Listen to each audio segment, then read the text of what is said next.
Hello everyone, we are back with the episode 13 of Road to Superbowl podcast and show that's supposed to take you behind the eyes of GMs of every single NFL team, give you the roster rundown, the decision that has been made during the free agency, what I feel like they should do in terms of draft, how they did in last season, and how do I view their Super Bowl window, how do I feel like they are in their landscape of every team in their division, in their conference, and overall. So, today we are about to talk about Saints, New Orleans Saints. And quite frankly, I was not super excited about doing this episode, but at the same time, this team, because why I was not super excited, because I feel like I'm not gonna say very much, like almost none of the things I'm gonna say are gonna be positive. Yeah, so I don't like just bashing teams or people's work. So that's why I was like, yeah, this is not gonna be a great episode in terms of me being positive. But at the same time, this feels exactly like a team that is just made for this series, because we will be talking a lot about their cap situation, about how they treat money, how they treat contracts, and yeah, I think that's just it, because that's where you go from being a fan, to just be excited for some players, to have them and stuff, to actually think about, is this player worth the money he's getting? Is the way we are handling the cap situation the correct one for our future? And I really think that Saints are just doing very, very bad job in this. So that's why I feel like Saints are actually made for this series. So for newcomers, this is pretty much what the series is all about. We try to talk about the roster, the 2023 season, how it looks for 2024, what they've done in free agency, what they should do or will do in the draft. And we add to that some topics that I feel like are specific, maybe not specific, but are the main topics for the team in question. So for this team, it's going to be depth, it's going to be purgatory, and it's going to be injury proneness. So before we will talk about the 2023 season, I will actually talk about the depth and what I mean by that. And I will connect that to the purgatory. So what does it mean? What do I mean when I say that Saints are in a really bad spot? And to me, they are probably the worst set franchise in the NFL for long-term success. And it's because they are doing something that I just don't understand. Like, let's start with the purgatory thing. Purgatory to me means that you are a team that's not bad enough to be like a bottom 5 in the league, meaning you have an exceptional picks, but you are also not good enough to make any noise in the playoffs. And I feel like that's where Saints are. Like they are definitely like not the worst team roster wise or anything. I would say they are like the 20th best team in the NFL, right? But that's not the situation that I think you want to be in NFL, because you either want to be really bad because you are rebuilding and you are trying to be very good in the future, and by being bad you get draft capital to do that quite easily. No, not quite easily, but it's easier to do it this way rather than when you are stuck in the purgatory. And it's also bad because it just doesn't feel like you can get anything going in terms of where you are currently as a team that is just not that good. So that's what I mean by purgatory, and I feel like Saints are not the only team stuck into purgatory. Also, you can notice these teams by getting an expensive but not a great QB, which in this case is Derek Carr. I think at his best, he's the 15th best QB in the league. At his worst, he's like 25th, 27th. So overall, he is like 22nd, 21st best QB in the league, but he's getting paid like really big money. So you can really spot these teams by this as well. Like from the past, you can say Matthew Stafford and the Lions were in a similar situation, but like Matthew Stafford back in the Lions day, I feel like at his best was like much better version of what Derek Carr is, but the team overall was neither bad enough to give them chance to high draft picks, neither great enough to make Super Bowl runs. But the bad thing about the Saints, like the one that's absolutely drowning the situation in my opinion, is they are not only stuck into purgatory, but they are actively selling their future by adding void years to the contracts, by adding depth to the future to be stuck in this situation. Like they are actively trying to be this good, which just makes no sense to me. Like, what are you doing, guys? Like, I will try to make sense out of it. I will try to play devil's advocate, and it's gonna be like, look, Matti, this division absolutely stinks. We can win this division. We can give fans something to cheer about. We might get lucky. We might win a playoff game because we're gonna play at home, and that's why we brought Derek Carr last offseason. That's why we're trying to milk this window or whatever you want to say about this. And I'm like, okay, I see your point. I understand. But if I am a fan of the Saints, and if I get a proposition that for the next 5 to 7 years, the best I can hope for is winning division and maybe winning a playoff game, so essentially what Tampa did last season, and it's like the best case scenario, but the normal scenario or the average scenario is going to be like we're going to be 6-11, 7-10, we are not going to sniff playoffs or any success in there, but we are also not going to be not going to make you excited about high draft picks because we're just not going to be that bad. I'm like, oh, that sounds like hell or purgatory. So yeah, if I were a fan, I would not be a fan of this plan, and it seems like they are doing that, and in the process, like they are getting worse and worse because they are trying to like push this window, making deals like Derek Carr, which is just not worth the money, just to prolong this window in which it's like prolonging really bad window. And like the argument about the division is like the first, and the second argument kind of goes from a position of like almost an addicted person, because like what other choice do we have anyway? Because when you look at this is not 1 year rebuild. I think it's at least 2 years. It might take 3 years before you can clear almost every single debt that you have, you know. And projecting that to, or trying to pitch this idea to the ownership, to the fans, to the coaches to come coach a team that for 2 years or maybe 3 years is going to be bad. We are trying to trade our best assets for draft picks. We are like pretty much demolish it to the ground. We're gonna suck. It's not an easy idea to pitch to the GM, so to the ownership. And most likely, like if you are a GM that's pitching this idea, like what kind of assurance you have that you will be kept in the job, because it will look like you suck, right, at your job, because your team is going to be atrocious. So it feels like we are damned if we do it, and we are damned if we don't. So I'm really worried about the future of this franchise.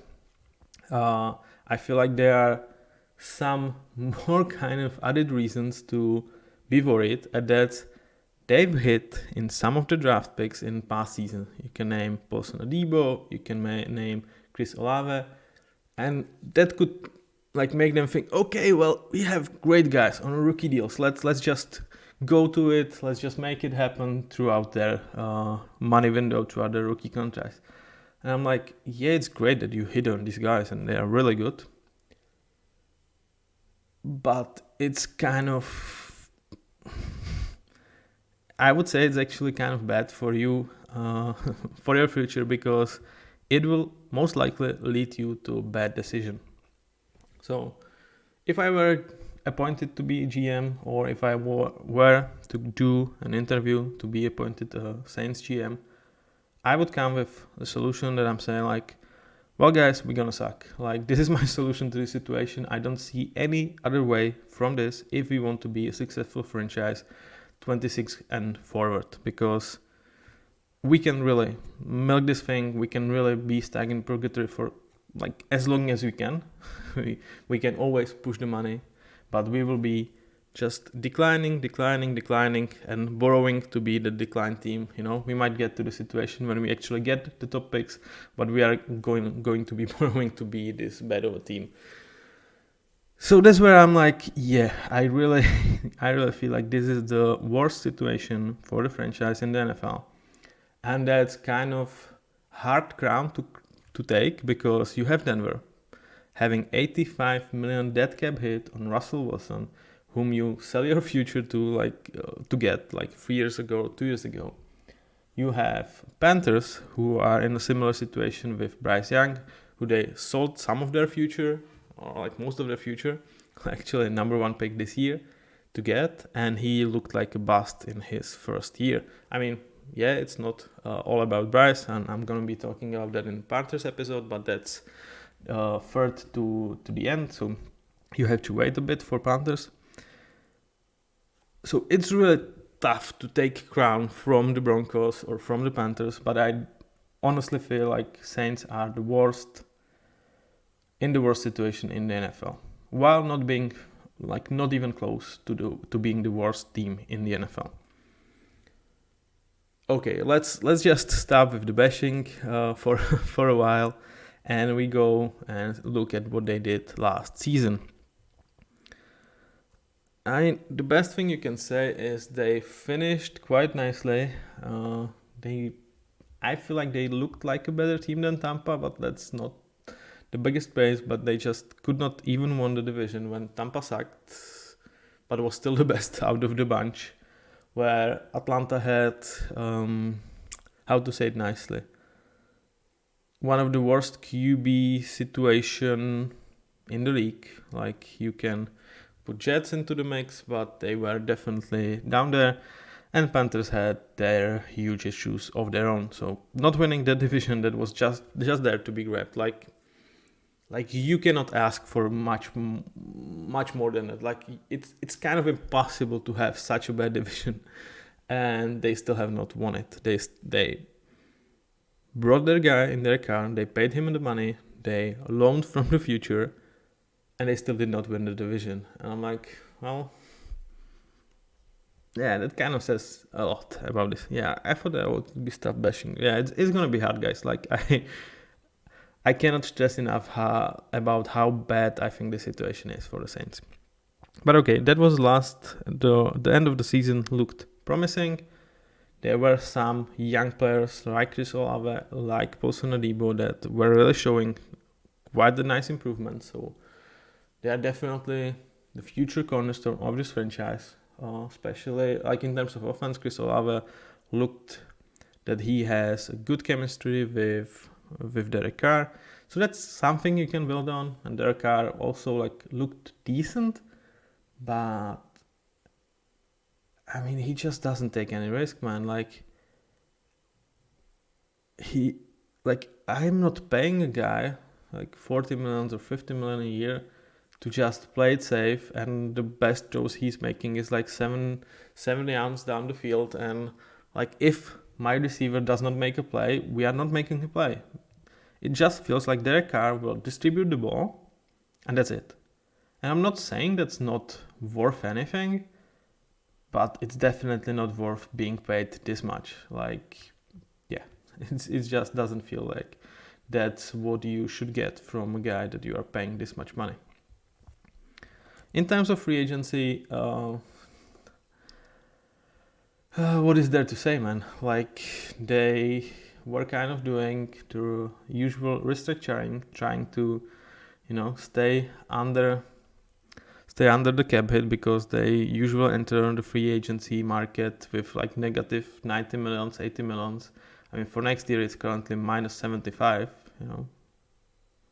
That's quite a lot of money.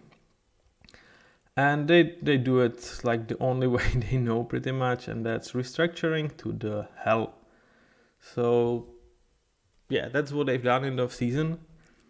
they've released some players, but we will talk about that later. And like one of the like interesting thing that I've tried to do with the roster is actually Spot Track, which is a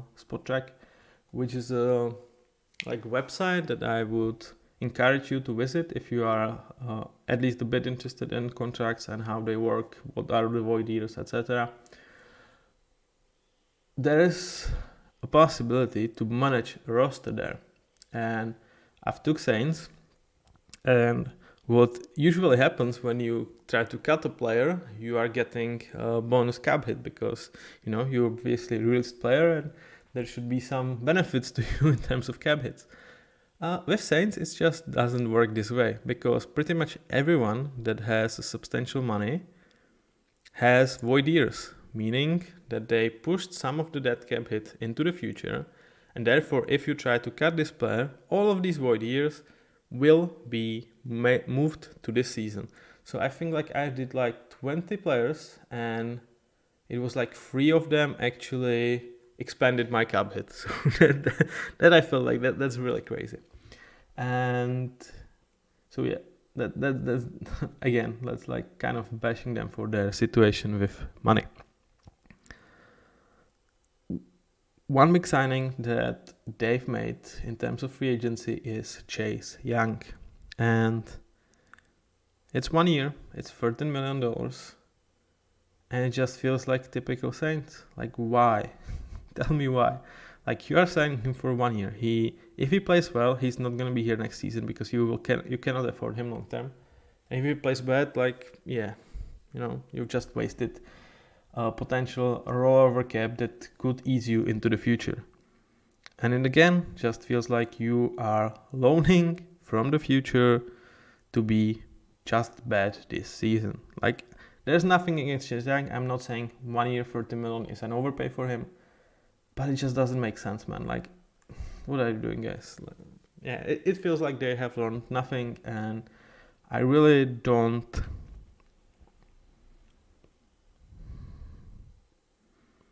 I'm not at least bit envy for the Saints fans for the situation. Like, again, they are probably making. Well, we have Chris Olave, we have Paulson Adebo on rookie deals. They are playing well. We have their car on low cap hit, which you made because you've restructured his contract in order to get on the cap hit. But okay, like, yeah, you can use that as a reason somehow. And this division is still should be bad.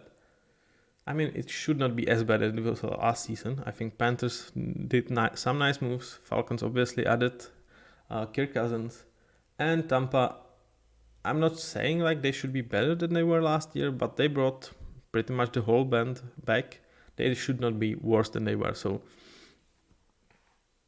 yeah, I would not make this decision.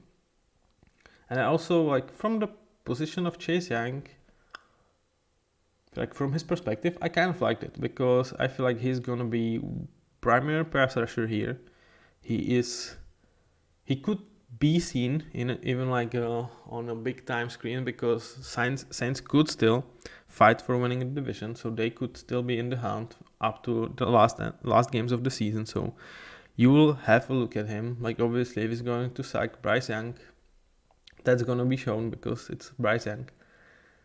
And yeah, if there was not a market to get a multi-year nice deal for him, I think this is the position that can earn him quite a nice extension, quite a nice money. So I don't hate it from Chase Young perspective. Okay, like for a couple of minutes, I will give the topic of money to the rest for the Saints. And let's go and check out this roster, and we will start with weaponry. So for you guys that want to view this series, they want to like get to know their favorite player and their faces, now is the time to put your glasses and check the screens. Then I will tell you it's time to go back to just listen. So now we have cards for New Orleans Saints.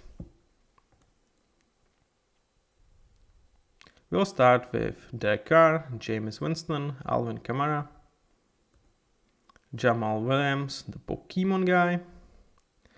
I should not disrespect the Pokemon, right? Like I liked it as a child a lot, and he's just such a nice guy. Like if you have not seen his interviews, I highly recommend. Jamal Williams is just pretty much every nerd dream, like playing the sport he likes and while being a bit of a nerd in his private life and just having the best out of both worlds. So that's Jamal Williams for you. Kendra Miller, Michael Thomas, Chris Olave, and A.T. Perry, Cedric Wilson, Taysom Hill, Juwan Johnson, Foster Moreau, and that's it. So here we are. Here we were before the free agency started, and here we are right now. So for you guys who are new to this, like in terms of picture, I'm trying to show you guys that where on the roster for 2023 made an impact, will be there for 24, whether it's like free agency or signings. And yeah, that's pretty much it. And in terms of what you are seeing in this table, these are the cap hits for the players each and every single year for those guys that I showed with pictures. And what you can see in red is void years or dead cap hits. Void years are when the player still has a contract and you pushed some money down the road. So for example, with their car, you have void years for 27 and 28. They are not meant to be like 27 is 70 million and 28 is 5.7. That 5.7 is within the 17.12. So if it would stay like this, they would want to spread the money throughout 2 years. He would have like 11 million dead cap hit for not playing in 27 and then 5.7 for 28. For guys that have red numbers and no blue, it means this is their dead cap hit. This is the money that this franchise will need to pay against the cap hit for the upcoming seasons. So you can see it with Jameis Winston, Michael Thomas. These are the guys that has been cut from this team, and this is the punishment in a way. Like but also they saved money by cutting him, but not much. Okay, where we are right now, what are we looking at?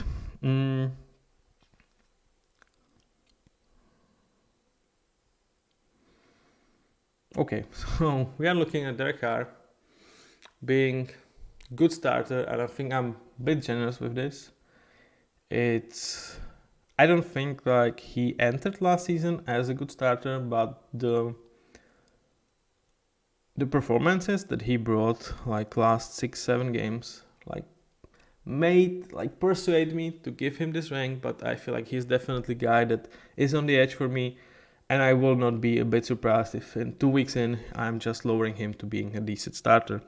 There is pretty much no one of significance behind him, so you hope he stays healthy. Then in terms of running back rooms, it's one of the like medium to better running back rooms, but with Alvin Kamara, you are not getting what you once used to.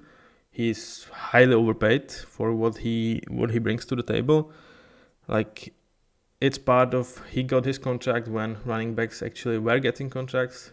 He is also like a dual threat, or at least used to be. It's not that much. I mean, he's trying to be, but he just does not look a par to what he was in the past. And also it's part of restructures and cap hits being pushed down the road. So that's how it could look like when you push money down the road. You have running backs that have cap hits of 19 and 29 millions, while also like there are void years to be waiting for you. So that's where you go when you are selling your future in a way, or like loaning from that future. Behind him, you have Jamal Williams. I think he's on an adequate contract for what he is, a good starter. I love him as a player. He's one of the reasons I will cheer some of the Saints game up, because I really like his personality. I hope he does well. I think he can overtake Kamara during the season, and he is definitely a guy that you, I think, can target in some fantasies if you are into that, because with Alvin Kamara, just like with several other players, for example, Michael Thomas, that they've actually released, you have huge injury concerns. Like, I mean, it's not as bad as it was with Michael Thomas, who might be done because his injuries just, yeah, they just rattle his career for like long years. I am not sure if he wants to keep battling, because it might be, it has to be like super frustrating, right? Like trying to get back and then setback after setback, injury after injury. It's not easy to stay positive in that situation and try to still fight through it. Then Kendre Miller, good backup guy, drafted last season. Again, that's why I feel like maybe if it was possible, or if they just didn't try to actually do something this year, cutting Kamara was the best option. But yeah, he's probably a guy that if you do that, you actually increase your cap hit for this season. So it might be one of the reasons why he's not being cut. It could be the fact that if you do that, you have to cut other players or restructure other players, because his cap hit would increase for the season. Actually, as I'm looking at it, no, they would have saved some money, like 10 million for this season, and like almost 20 from that cap next season. Yeah, this again feels like a situation that I just feel like much more mature decision would be to cut Daniel Kamara, go with Jamal Williams, like not lose that much, honestly. Like obviously the high highs of Alvin Kamara are much bigger than for Jamal Williams, but he has not reached them. No, he has not reached them for a while because of injuries. So okay, like with running backs, you have good room. If Kamara stays healthy, if he's not a shell of himself, it could be one of the better rooms in the league, but I do not see that as very, very likely.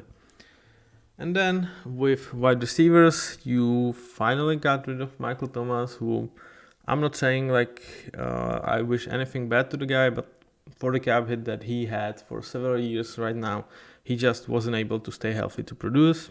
So smart decision, but this was kind of like, yeah, we see a guy that most likely is going to play like 2 games. Yeah, even we can notice that that's just not worth money. So yeah, we just need to do what's best for at least a bit of a future and release him. You are staying with Chris Olave, who is one of the most exciting young receivers in the game. He is entering his 3rd season in the NFL. You will have a 50 option on him, so you should have him for next 3 years. And I think he can be your number 1 quite easily. I think he can still develop. And again, he might be one of the reasons why it's going to be interesting to watch Saints next season. Behind him, you have Cedric Wilson. Okay, why not? A.T. Perry, he had quite a nice rookie season. There are some other players behind these guys that I have not included in this, but we can talk about them a bit if we want to. But they do not, I feel like they do not bring that like second element to what you need. I think the most exciting one is Rashid Shaheed, who is somewhere on the verge of being like close to Cedric Wilson in terms of quality, but I think you are missing number 2. You have a couple guys that are capable number 3s, but yeah, I feel it could be a struggle for this offense if defense will target Chris Olave to get good enough production from anyone else. In terms of tight ends, this is I would say reasonable room, nothing special, but nothing outrageous in terms of payment. So Juwan Johnson and Foster Moreau are nice players, decent starters. I'm not overly pessimistic about their outputs, but they should not elevate your offense in any like super meaningful way. And then you have Taysom Hill, and with him, I just cannot grade him. Like, he is such a unique player. He can play running back, quarterback, wide receiver, tight end, maybe even an O-lineman in some like absolutely crazy situation. He is such a unique weapon, but I think league kind of adapted to what he brings to the table, and it's not as new as it was a couple of years ago when he kind of break onto the scene and was that Swiss Army knife to just penetrate every schemes and make scheming for him a nightmare. I feel right now teams are able to cover him up, and I think that's where his value starts decreasing, because he is super versatile player, but I don't think he is special in anything. So the fact that he can do it all is dangerous, but when you can be prepared to that, like, he does not do anything on like a special, like super high level that you would be like scared of that. So while I absolutely like Taysom Hill, and he is definitely going to be a threat, whether it's like you need 4th and 1, you need to score a touchdown on the goal line, or you just want to make some interesting plays, try to shift the momentum, like that's where you will see Taysom Hill, he's capable of doing that stuff, but I think they are past the prime of his usage. So overall, this group, it's like nothing bad. You have some interesting players, especially Chris Olave is definitely the best out of this bunch, the most exciting guy. But then you have mediocre QB in Derek Carr. You have an aging and injury-prone Alvin Kamara. You have, like I said, like past the prime of his usage, Taysom Hill. And when you look at this, I don't think it strikes any fear into opponents. I think it's not a bad group, and I don't think it's a great group. I would rank them between like 16 and 20, depending on when you see Derek Carr or if Alvin Kamara is healthy enough to play several games. So yeah, that's pretty much where they are. I think it's more like 20. 20 is kind of where I would lean towards right now. So now it's the time to take a look on some faces, and we are going to talk and view the O-line. So now is the time to put your glasses back on and check the screen if you want to. So here we have Cesar Ruiz, Andrew Speed, Ryan Ramczyk, Trevor Penning, Eric McCoy, James Hurst, Oli Uduch, and Nick Saldiveri. Here we were before the off-season or before the free agency started, and here we are right now. So you see pretty much anything that happened like major here was cutting Andrew Speed, which is a reasonable thing to do. He was not playing up to his contract, and they could get rid of him quite nicely, though he has some dead cap hit for the season that I did not include. I think it's around 10 millions if I'm not mistaken. Let me check while we watch. I think it's above 10. Where are you, Mr. Pete? Yeah, it's 13.6 million. So it's pretty much what we saw here. Again, I think it's one of the sensible decisions, and I'm not gonna give them credit for making this decision, because I feel like it's much more about like we wanted to get under the cap hit for the season rather than we are trying to improve our future. So they will not get credit for this. I'm sorry, guys. Like I might be too harsh on you, but that's how I feel. And where are we in terms of this offensive line right now? Okay, it's not good. Let's start with that. The biggest issue that this O-line has, or this franchise has in terms of O-line, is Trevor Penning. that's a guy that you've invested so much to draft up, and he's been benched like after like week 6, week 7 last season, and he did not play any more games from there, and not for the reasons of being injured. He just does not get it, man. He does not look like an NFL tackle in the league, and that's a huge issue. Like, he is super big, he is super athletic, so it might not be all over for him, but man, this looks like an absolute bust. One of the worst players that touched the grass last season in terms of performance. And I'm not like, they will probably still try to make him work because of the investment, and I would do the same, because it's just you just need to hit on him, like at least make him to be a decent starter for a couple of years before you let him go, in 26, because you are not going to pick his 50th option, but at least be a decent starter, like at least get that. Otherwise, this is just an absolute shit show for them. Other than that, Random Chick is getting down. Age, I think, is getting him. He was once upon a time maybe even the best right tackle in the league. He's not that anymore. He's still a very good player, like no denying that. He's definitely their best starter in terms of O-line, but he's not a guy that I would look as, if he's my best piece in terms of O-line, I'm like super happy with that. Like, he used to be that, he's not that anymore.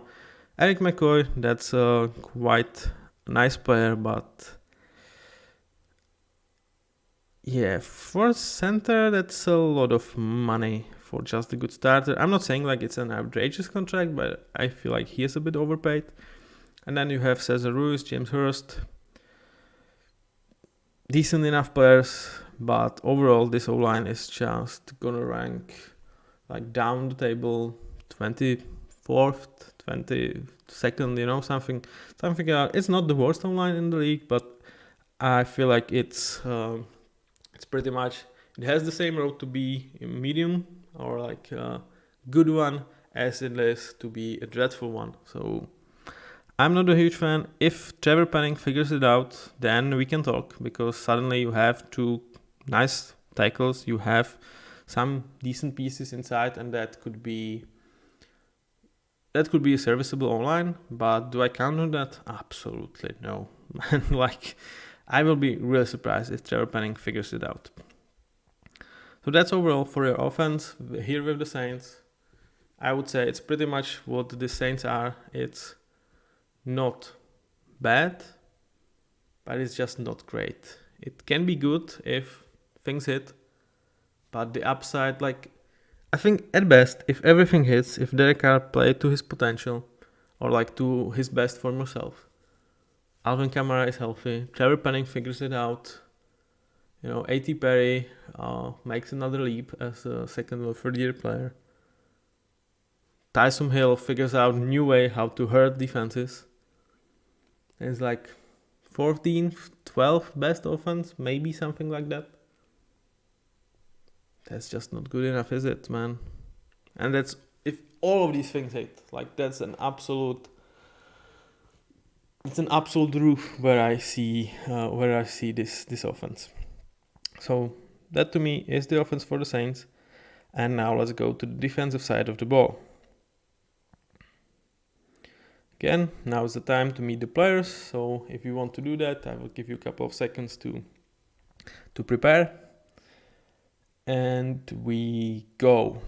Cam Jordan, Carl Granderson, Peyton Turner, Colleen Saunders, Brian Breezy, Tano Passanyon, hope did I make this right, Nathan Shepard, Willie Gay Jr., Isaiah Foskey, Demario Davis, Pete Werner, Monty Rice, and Chase Young. I've told you about Chase Young and how do I feel about his signing. So here we are before the offseason started, and here we are right now. So one thing I will say, I do not understand why they did not cut Cameron Jordan. I mean, they did something. He converted some of the money into the signing bonus, which helped clear some of the cap space. But for the performances he's doing on the pitch, it's just not good enough, man. Like, he is gonna enter the season being 35 years old, and he's just not the guy anymore. Like, I still have him ranked as good starter, and I might lower that quite soon because he's not playing like that. Like, there's still some hope that maybe he reaches some of his former self like highs, but overall this guy is just not worth the money. I mean, he had such an amazing career, like nothing against him personally, like, but in terms of pass rush, he is just hideous. Like, he still can do something in run defense, but in terms of like pass rusher, he is just a liability at this point of his career. So for him to being paid the highest here, it's just not worth it, man. Then you have Carl Anderson, you've signed Chase Young, which again, like, you see how they like, he signed 1 year 13 million, but they obviously cannot afford that 13 million this year, so they are taking 10 millions almost, or 9 millions into the future, and I'm like, why are you doing this to yourself? Like, is Chase Young going to be a reason that you win 2 playoff games? No. Like, he might be contributing factor to you winning a division, but again, that just cannot be your goal. Like, it just cannot be your goal that in best case scenario we win 1 playoff game and we sacrifice everything for the future in the process. Like, I absolutely hate this signing, not in terms of value, but in terms of it just says that you just don't get it. And so if I were to like make this off season, I would not sign Chase Young. I would let go of Cam Jordan. I would roll with Carl Anderson, give him the opportunity to be my number 1, even though he is just not good enough for that. But like, I don't I don't care at this point. Like, yeah. Then you have Nathan Shepard, you have Peyton Turner, you have Tanoch Passanyan. Gave these guys space to play, especially with Turner and Shepard. You hope they will develop, and I mean, especially with Turner, and you just go from there. But again, you are buying some time or some small amount of increased quality for your team, and you are paying an absolutely ridiculous price from your future. In terms of insight, the good thing is you hit on Brian Breezy. I think he had quite a nice first season. I mean, good backup might be a bit low on him, but he didn't play. Like, he played well, but I just want to see more from him. But I guess, like, if I have him as a decent starter, I would not be absolutely against it. Like, he's absolutely earning his stripes in this direction, and I would not be surprised if he surpassed that and be a good starter like midpoint of next season. With him, you have Colin Sanders. Again, like, these are ideally or number 2, number 3s, number 4s maybe, in some kind of rotation. You don't have great inside guy here. I guess that could be a reason why you kind of keep Cam Jordan, in order to just not be turnstile against the run, because he's gonna help against that. But I don't think that should make the difference in order to like stick with Cam Jordan. The good, the great, and the best starts with linebackers, and you have good in Willie Gay. And then you have great and the best both in Demario Davis, because this guy, like, I'm like putting my invisible hat down and just applauding for his age what he shows out there. Like, he just does not slow down. I mean, being ranked at elite at the age of 35 in any other position than a QB or maybe a kicker and punter, it's just ridiculous to me. Like, this guy is an absolute saving grace for this whole team, for this whole defense. But why I say you are also getting great, because like there should be a dip, like he should go down. Like how can he define age for next season or next 2 seasons? Like I hope he will, because it's an absolute stud, and love that we have a player in his age being in pretty much his prime, like which is crazy. But I feel like you have to put into occasion that he might slow down eventually, you know? With Willie Gay, kind of max signing, Monty Rice, nothing really much to talk about. Overall, this group is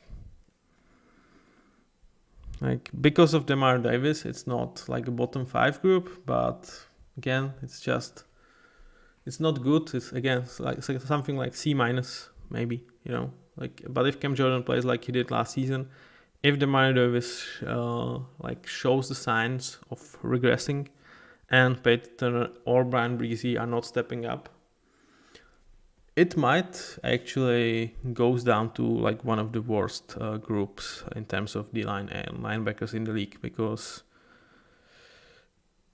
yeah, you are counting on 2 really really aging veterans, and you have to hope that your young guys can step up and replace them eventually. But yeah, like big time rooting for Demario Davis. I hope he doesn't slow down. I hope he's what he was like last season, and that's special, man. That's absolutely special. Huge kudos to this man. Like absolute respect to the guy. Now we go to the secondary. So again, if you want to see player faces, now is the time. So we have 10 more seconds before we start naming them and going from there. So yeah, let's go. Marshall Latimore, Alan Ty Taylor, Paulson Adibo, Tyron Matthew, aka Honey Badger, Marcus May, JT Gray, Jordan Howden, Jonathan Abram, and Ugo Amadi. Here we were before the start of the off-season, and here we are right now. So with the first picture, I'm not going to show adding like void years, etc. in the first picture, because like I think in the second picture it's enough, because we're gonna talk about it. So it does not necessarily mean that they've added void years throughout the process of this free agency. It's just this is the time to talk about them. We are not sticking on that first table, so there I just don't have it. I hope for you guys it's okay. So this is definitely their strength, like absolutely. Whether we talk about the cornerback room, that is quite nice, with Marshall Latimore, Paulson Adibo, Ty Taylor. Like, what is there not to like? I think this is very nice group. Maybe you miss one depth piece, but nothing major in terms of my concerns about this group. But you have your number 1 in Marshall Latimore. You have very good number 2 who last year has to play number 1, and he was very good in Paulson Adibo, and Ty Taylor, who is entering his 3rd year, and he could and should improve. And as your number 3, you absolutely take that. And the good news does not end there, because you have Tyron Matthew, another veteran who is going to be playing his 11th season, I believe, in the NFL, while still being 41. So he really entered the league very, very young, and he's still playing at the top level. Like, his last season was as good as he had for some of his rookie tape. So you hit on this guy, you have him for cheap. I'm sorry, or something. Yeah, I'm sorry, I misclicked. You have him for cheap for this season. You have him signed for 2025, and it's definitely one of the most valuable contract you have on this roster. I would argue that beside Demario Davis and obviously rookie deals, this is the only good contract that you have in terms of older players. Like, good contract in terms of value, that you are actually getting more value out of that contract than you are paying the guy. It's not mean that you don't have contracts that are equal in terms of paying the guy what he should be getting paid. JT Gray, not a huge fan. Solid backup in my opinion. So the money you are spending on him, it's just way too much in my opinion. But you believe in him, good for you, I guess. Good for JT. But I do not expect that much from him, and I think he's gonna forfeit his job to either Ugo Amadi, Jonathan Abram, or Jordan Howden. Two of these guys are kind of like at this point journeymen, several years in the league, signing for veteran minimum. Obviously Jonathan Abram still has his high draft pedigree. Ugo Amadi was like decent at times with Seattle, but he just doesn't seem to find like his permanent home. And Jordan Howden is last year's rookie who did not play very poorly. He played adequately, so one of these guys I think is going to be out there next to Tyrann Mathieu. I don't believe it's going to be JT Gray, if I'm honest. I just don't see why he should be that. Maybe because of the money they're paying him, they will try to make that happen, but I feel like he's not as good as the other guys. Not that they are great. But overall, this is definitely your best group. You have top guys, both in cornerback room and in Tyrann Mathieu. In terms of safety, you have a very nice number 2 piece in terms of cornerback in Paulson Adebo.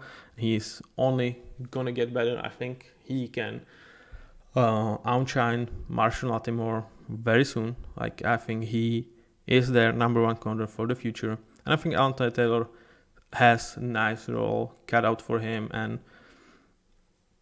I thought about like maybe Marshall Lattimore he would be a guy that I would try to get rid of my payroll if I were to do this rebuild for Saints, because like they are owning him significant chunks of money in terms of cap hit. So I would much rather have Adebo and Taylor out there, improve, paying Adebo next season, than have Marshall, because again, like to me, he just keeps you in the purgatory. Because he's good. Like, it's nothing against Marshall Lattimore. Like, he is a very good player. But yeah, I mean, I'm repeating myself. But I warn you guys. Like, I'm sick of this situation. Like, I just don't know what you're doing, Saints. I'm sorry, guys. And then let's go to the defense and special teams. And here I will start with special teams because they are not so special. Lou Hadley, one of the worst partner last season. Like, he looks cool, I guess. He's a former, he's from Australia. He played rugby there, I believe. But he just did not look like a good NFL punter last season. And I would not be surprised if he is not getting another chance. Maybe he will, because they are paying him kind of minimum, because he entered the league as a 30-year rookie. But yeah, I don't think he's definitely not so special. Blake Grupe, it's better, but I don't think he's even an average kicker at this point of his career. So yeah, I feel like these special teams could cost you some games, which it actually could be very frustrating for Saints fans. Then you can go and be this good team. Maybe if Atlanta is not as good as they could be with Kirk Cousins, you can actually compete in this division, and then it might all fall down because of your special teams. Like, I think they are one of the several special teams that I actually worry that they could cost you a game. Like, I don't see this group winning games. I can see them cost you 1 or 2 or 3. You will see. And in terms of coaching staff, I am again not highly positive on this group. With Dennis Allen, like, I'm not gonna call him a bad head coach or anything. Like, I think he's adequate, but I don't really like some of his attitude. I don't think he's that special coach to kind of get away with some of his rants, and kind of the fact that I don't know, like, I just don't see a huge upside there. Yeah, I just don't see that. Joe Woods, he comes from Browns, where obviously like Browns defense is quite nice, but how much is it talent? How much is it him improving that talent? That's definitely up to debate. With Clint Kubiak, he's getting another shot. He was with Broncos. He was with Vikings. I don't think like he ever shown anything that would make me excited. So he's kind of meh. Like again, I'm liking the factor for why I should be excited about this coaching group. Like I don't think they're like truly horrible or anything,